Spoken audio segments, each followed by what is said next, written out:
ini Bapak Ibu banyak sekali orang-orang Islam yang murtad. Betul. Banyak sekali yang murtad. Setiap tahun di Afrika saja murtad dan menjadi pengikut Yesus.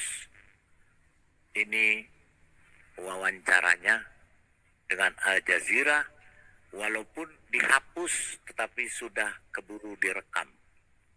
Jadi tidak bisa lagi mengelak. التنصير في افريقيا وان كان تركيزه على التنصير في المقام الاول.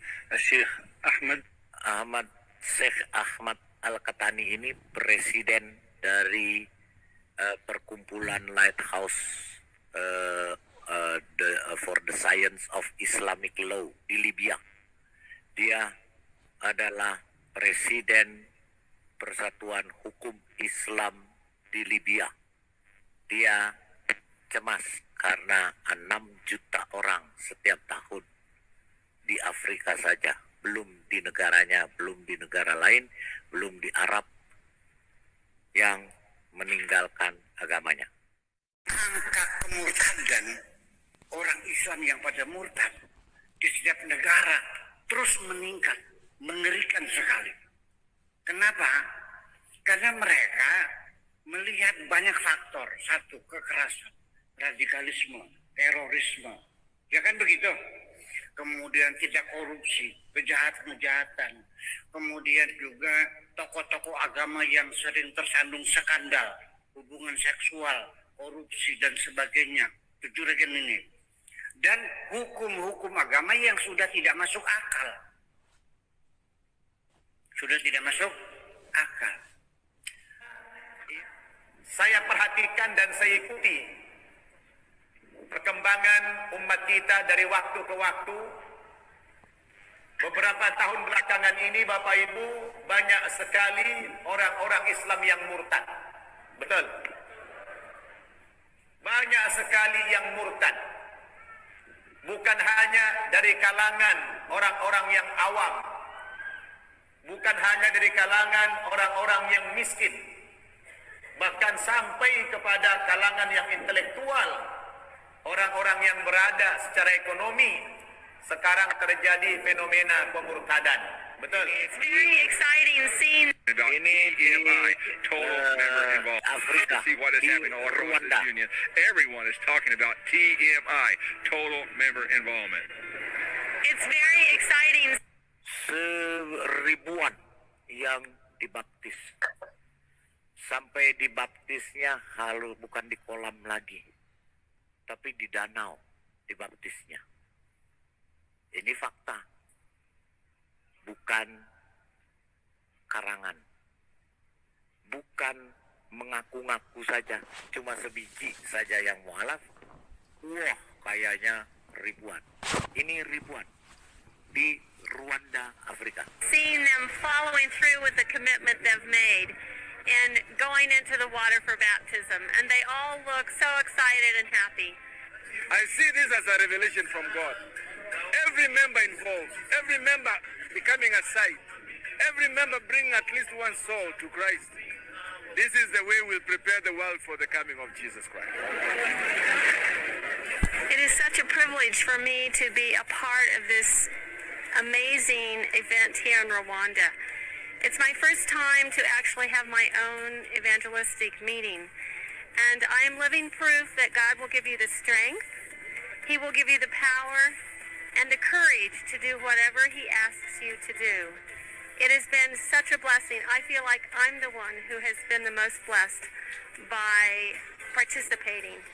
And it's just thrilling to see the people's response to the love of God. And it's very encouraging and inspiring for me to be here. You can imagine what the Holy Spirit is able to do in our division territory if all unions would adopt this approach of TMI, total member involvement. Because the secret of all what you see here is truly that every member was requested to bring at least one person into these meetings and support him, nurture him until he can be baptized. And this is what is happening. So we want to see this happen in the whole division. Every union, every conference, every local church participate so that we can see. To see a baptism of a worldwide saint of Ini di Filipina, terutama yang menjadi pengikut-pengikut daripada pemimpin Muslim di Moro. different races. It is so great. So we're so happy. I being a former pastor, I'm so thankful to the Almighty God because now I becoming a Christian in a church. Puluhan kolam disediakan untuk baptisan massal ini. Oh, dahsyat. Luar biasa ya, dahsyatnya di Filipina, terutama di Moro, ya, yang Islam garis keras. Church.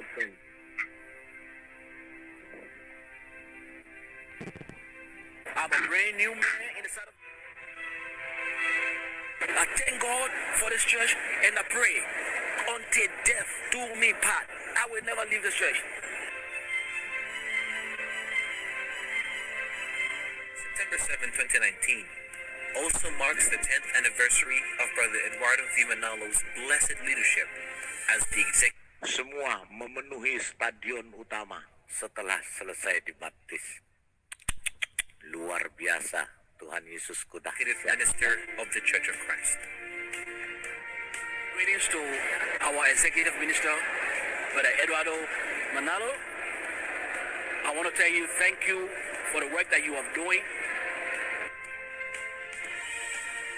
I love him because he's a man of heart. He's a caring person. I pray that you will continue to do the work to save lives on the day of judgment. Thank you very much, Eddie. Thank you. God bless you.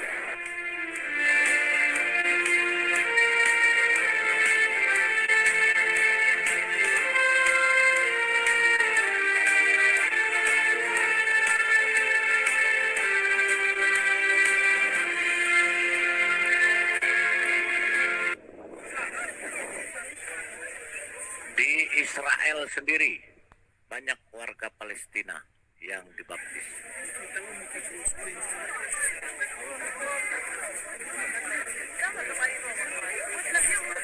Dan warga Yordania, ini di Sungai Yordan.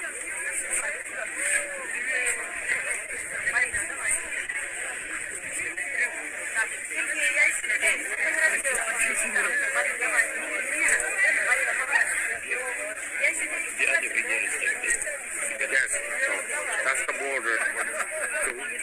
Yes, you can't say the truth here.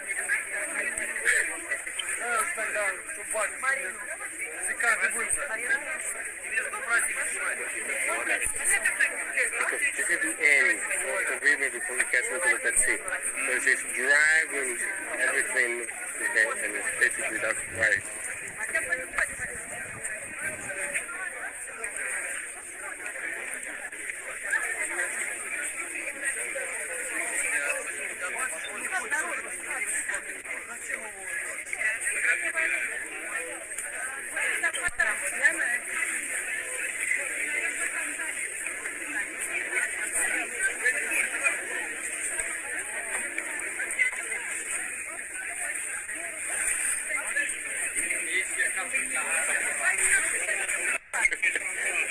It's mad.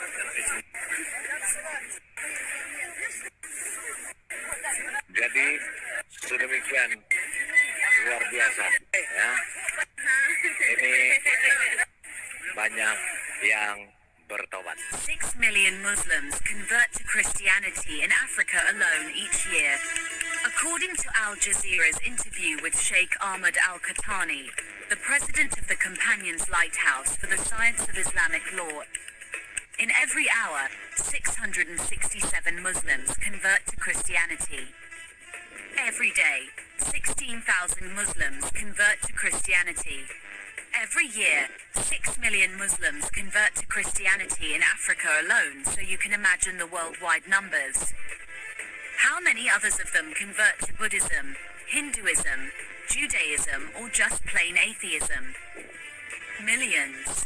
After reporting this, Al Jazeera has since removed the interview and details, but we got the screen cap from the original story.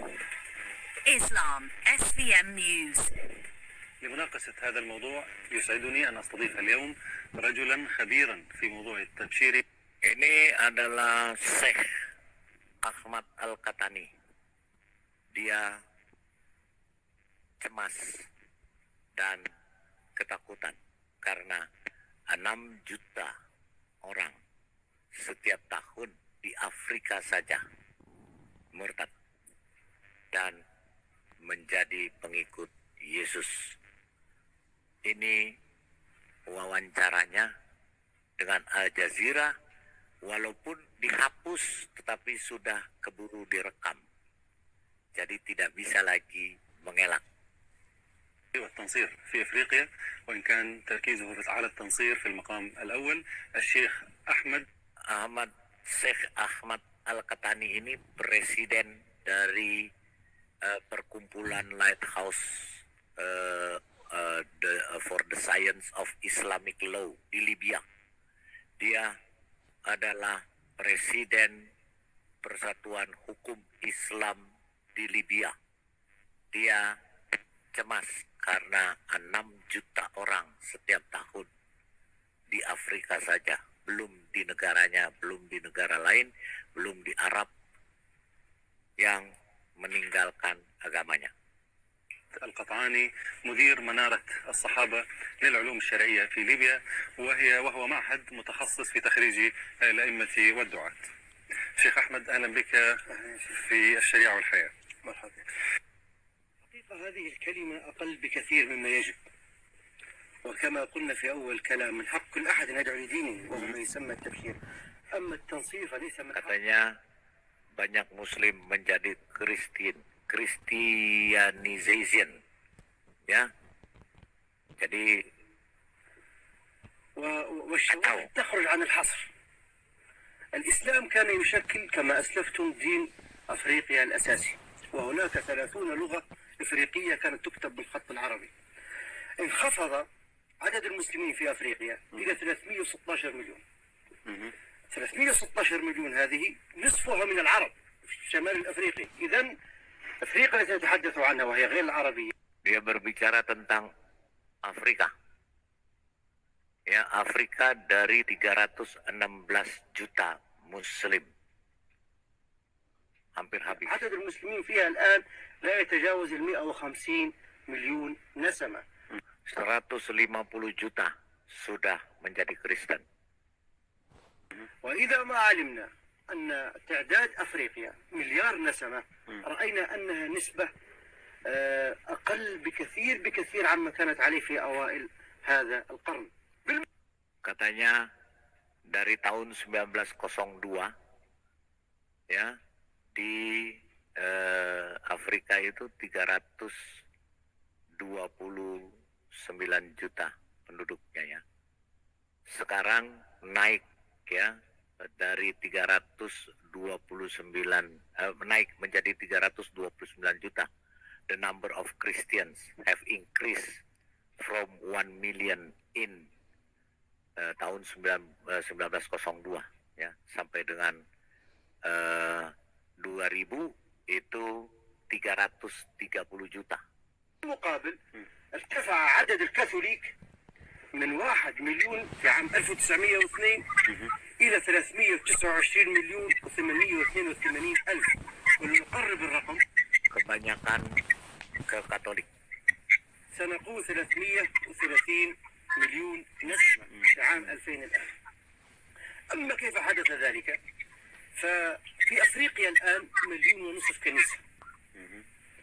عدد أعضاء هذه الكنائس sekarang di Afrika katanya sudah ada 1,5 juta gereja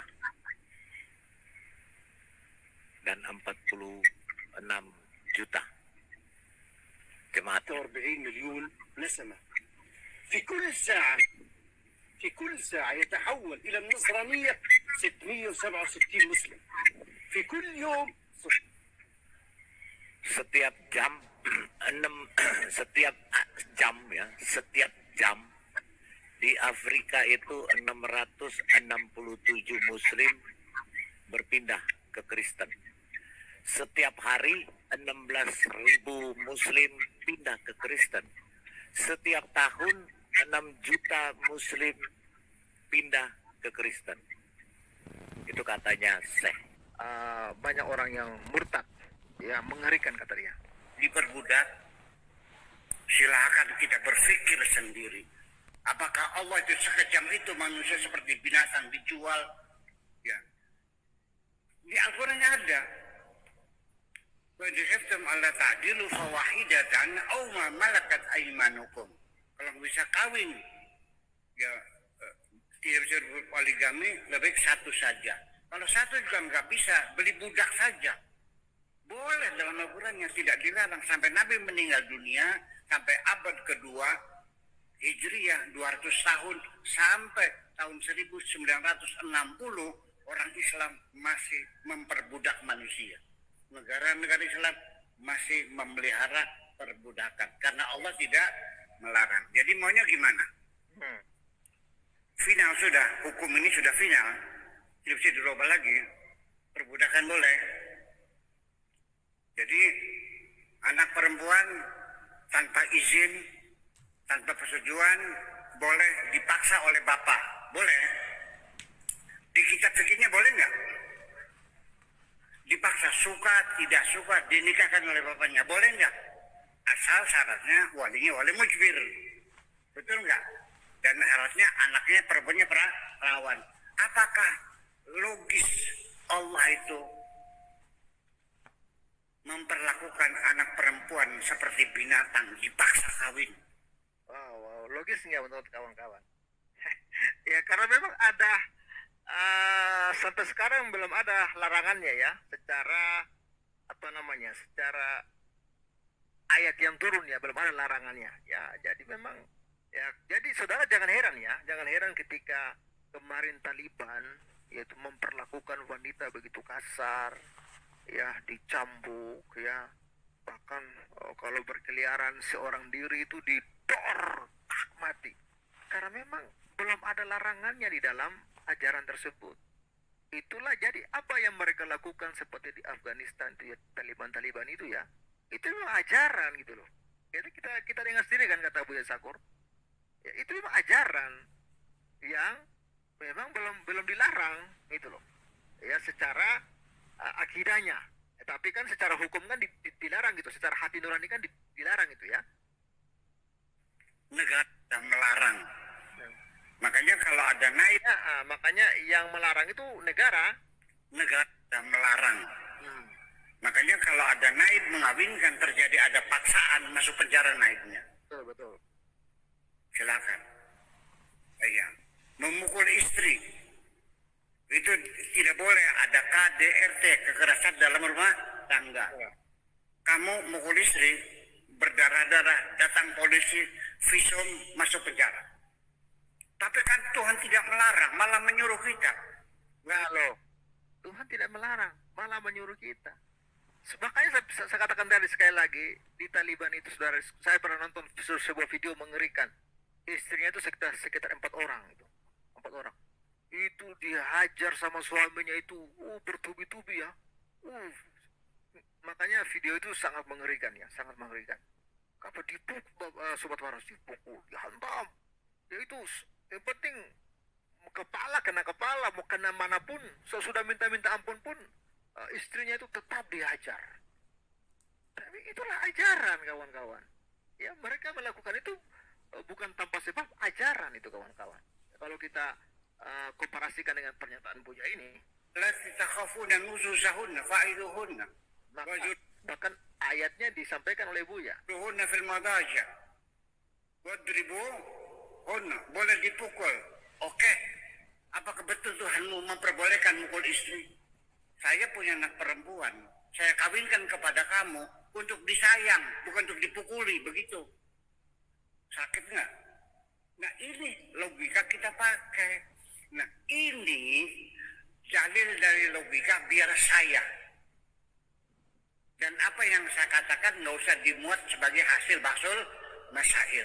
Karena Basul Masail kita tahapnya hanya sekedar kita membaca kitab kuning. Alasan-alasan yang Bapak ajukan harus ada takbirnya, betul nggak? Kalau saya nggak perlu takbir, nggak perlu ditulis. Ya, itu buat kita saja. Ya, ini kita berwacana, berlogika. Jadi jangan disamakan nanti. Jadi jawaban saya, sekalipun saya ketua Basul Masail, nggak usah ditulis karena nggak ada takbirnya.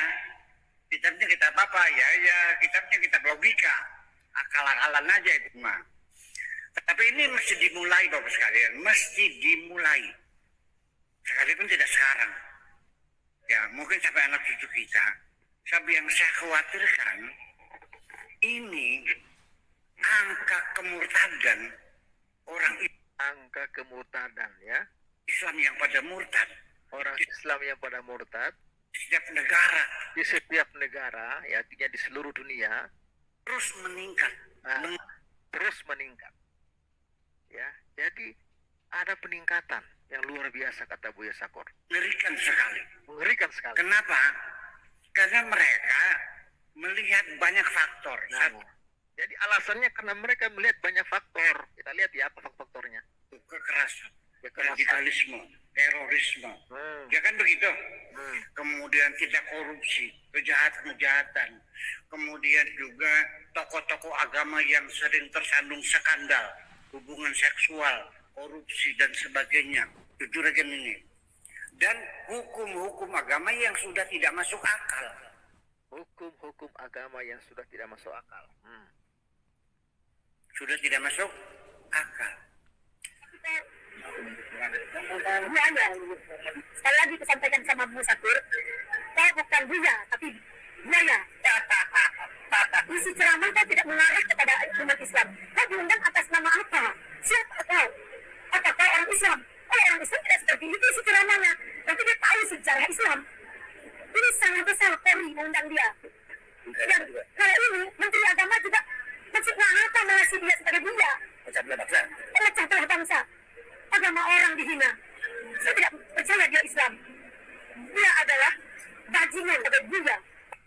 Dan ya, silakan Bu ya. Bayangkan kawan-kawan, begitu banyak orang Islam yang benci Buya Sakor karena dia menyampaikan kebenaran. Mereka merasa dilecehkan ketika Buya mulai mengkritik ajaran atau hukum-hukum agama Islam ini.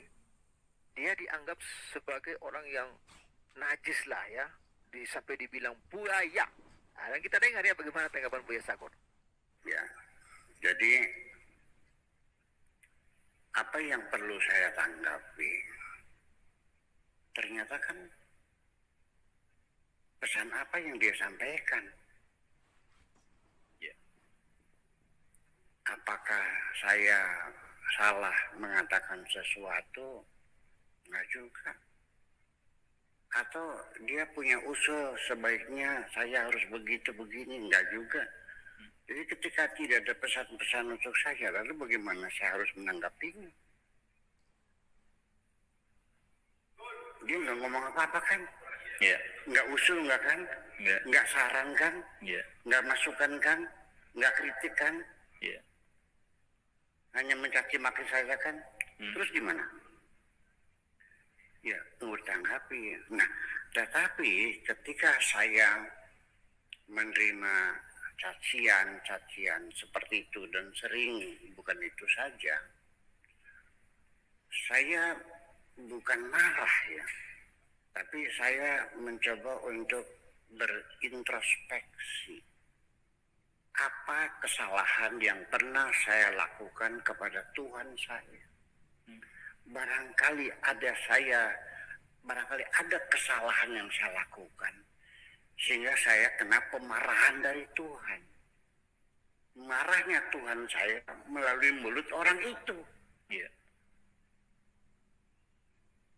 Itu artinya Tuhan lagi marah kepada saya melalui mulut kamu kan gitu persoalannya. Ya. Kita dengar aja, yang penting kita introspeksi. Barangkali saya punya salah, saya perbaiki, itu aja persoalannya. Ya. Jadi saya tidak berharap andaikan Tuhanku marah kepadaku dengan suaranya sebagai Tuhan, mungkin aku menjadi debu kosmis lagi. Untung saja marah-marahnya melalui mulut orang seperti itu. Iya. Yang penting segera saya harus memperbaiki diri. Barangkali saya punya kesalahan. Nabi juga mengatakannya begini, Allahumma hdi qaumi innahum la ya'lamun. Ya Allah, berilah hidayah kepada kaumku. Innahum la ya'lamun. Mereka nggak paham. Ya Allah, berilah hidayah kepada mereka karena mereka nggak paham. Ya, untuk itulah saya minta kepada majikan saya, ya, semoga Allah mengampuni mereka. Alasannya apa? Karena aku sudah memaafkannya. Selesai. Tidak mungkin dong saya mendoakan orang dengan kejahatan, ya, menyembah orang dengan kecelakaan supaya buta, supaya supaya mati. Oh ya, enggak dong. Itu bukan wewenang saya semacam itu. Jadi mesti Anda ketahui bahwa kita sekarang ini sedang bekerja untuk Allah. Ya. Artinya bahwa saya setiap hari selalu menghimbau kepada saudara-saudara kita sesama bangsa Indonesia, khususnya sesama umat Islam, untuk stop, berhenti. Yuk kita damai, nggak usah bertengkar, berebut sorga dan sebagainya. Itu hak prerogatif